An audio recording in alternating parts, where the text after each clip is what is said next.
नए करेंसी नोटों के डिजाइन शॉर्टलिस्ट कर लिए गए। स्टेट बैंक ने मुकाबले के नताइज जारी कर दिए। स्टेट बैंक ऑफ पाकिस्तान ने नए करेंसी नोटों के डिजाइन शॉर्टलिस्ट करके नए नोटों की सीरीज के मुकाबले के नताइज भी जारी कर दिए हैं, जिसमें स्टेट बैंक ने 10 रुपए से 5,000 रुपए तक के नए नोटों के डिजाइन को शॉर्टलिस्ट किया है।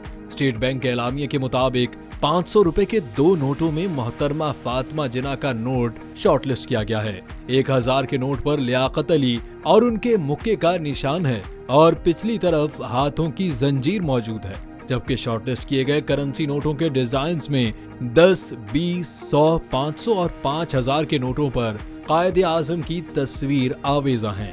शॉर्टलिस्ट किए गए डिजाइन्स को बैनुल अक़वामी डिजाइनर्स के पास भेजा जा रहा है, जो उन्हें फाइनल करेंगे। नए करेंसी नोटों को इंटरनेशनल मयार के मुताबिक तैयार करके दिसंबर तक जारी किया जाएगा।